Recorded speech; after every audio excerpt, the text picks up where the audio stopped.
take a look at a company that's providing local jobs and keeping our families employed because their product is made on Long Island.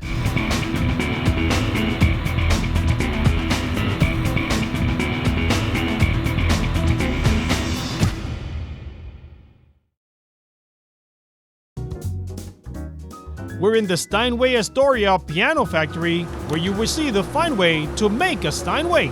This is a glue spreading machine, and as you can see, there's also people involved in that they touch up. Machines aren't perfect, and wood has variations. It has slight indentations. You're not working with plastic or metal, so they're there to use the brush and touch on any spot to make sure there's full coverage with the glue. What they're putting through that machine is hard rock maple. This is one of the hardest woods you can find. So those laminations, up to 17 in a Model D, come together through that glue machine, both the inner and the outer rims. They're stacked up, and then they're carried over to one of those presses, and they're put into the press.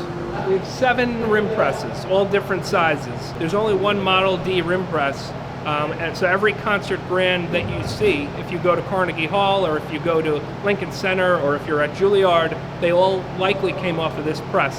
It's manhandled into the press because there's no steam, there's no heat. It's brute strength to get it into this mold. But it's brute strength, but there's also a lot of precision involved. They have to do it the right way. They start at the end and work their way down towards what would be the front of the piano. And if they do it wrong, you can get a crack in the rims. After they go in the press, they stay overnight, and then they come out. And when they come out, you'll see what you have here. The rims come in here. They're going to spend at least 8 weeks.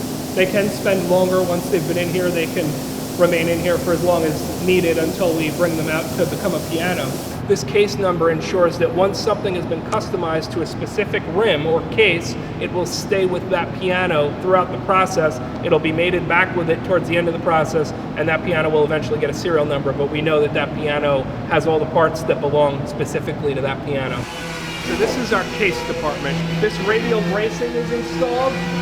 This is where the soundboard is eventually going to sit. It's going to sit right in that groove. These are the cast iron plates. So this is sometimes called the harp or the frame. This sits inside the case that we saw, and it's going to sit above the soundboard. At Steinway, we try to keep as much of the piano as possible. Our keys are made by a company called Kluge in Europe, but that's owned by Steinway as well. So you have to go really, look at like some of the metal parts and screws and things like that to find anything that's not made right in this factory. Okay, so here the plate is being fitted for the rim that it's going to become its permanent home. He raises and lowers this plate multiple times, and with graphite he can see where it's touching, where it's not supposed to touch. And anywhere where the graphite marks the plate, he's going to sand that with a circular sander. You'll see sparks flying, and he'll do that as many times as are needed until that plate fits perfectly within that rim. This is considered the belly department, and what you see working here, they're called belly men. The phrase, we're not sure if it came because they're working in what would be the belly of the piano, or if the name originated because they were often on their bellies working inside. And what they do here is truly amazing. You'll see them hand chiseling, hand notching, and what they're doing is providing clearance for the springs, which are going to be attached to pins. They also install the pins here. They actually drill by hand all the holes for every one of these pins. There's 243 strings in a piano, so there's a lot of holes to drill, and all of them have to be at the precise angle, and all of the pins are inserted. They have to be at the exact right height.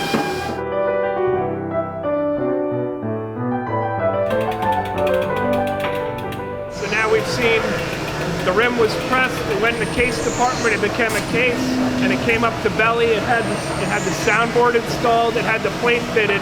Now the last step here is to get the strings on it.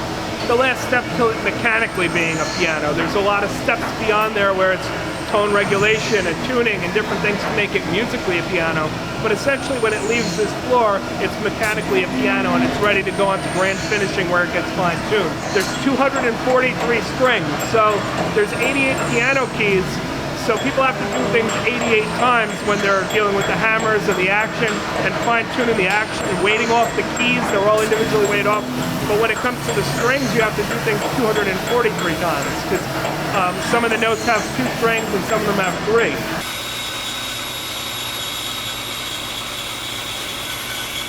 My job here now is to do case maker and finish Louis 15 and Chippendale.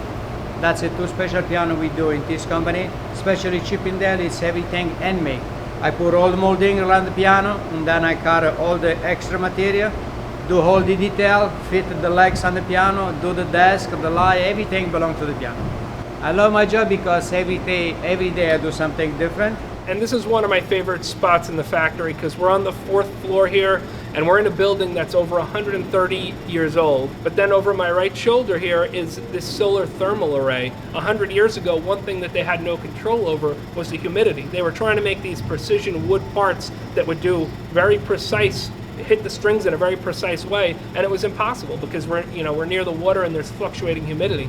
So this gives us the dehumidification, especially over a large area, and cooling is a very expensive and power consumptive proposition. So here's a great example of how technology is improving the process and the piano as a result. And as a very nice side benefit, it's a green thing. It makes us less reliant on power and carbon fuels. How many years have you been with us? It's 50 and a half years now. I was born 2 blocks from here, and everybody in the neighborhood worked here at one time. I had 3 brothers that worked here, and they got me the job here. When I came, most of the people, they work here and then leave, but I never left because I like what I do. What I do is more than just listen to it. It's the feeling of it, make sure everything works. And if something is broken, I can repair it. I didn't know how to play the piano for a long time. And I had a piano tuner teach me 15 minutes once a week. And from there, and then he left, and then from there I took on my own. So now I can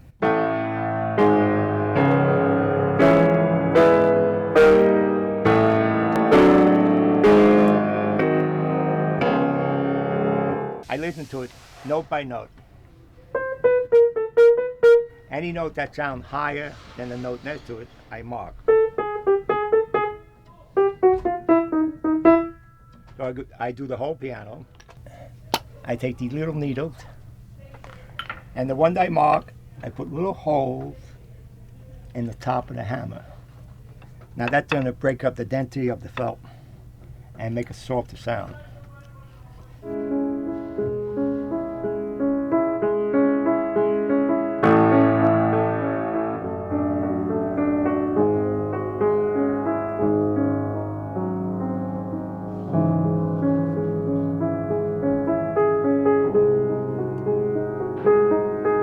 So I get to play every Steinway piano we make.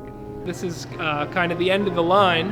After piano has been completely built, it's been seen by Wally, who we met, and he's made sure and signed off on it that it's ready to go. It's going to get boxed up and shipped out. I hope you enjoyed your tour, and that's how Steinway pianos are made in Astoria, New York.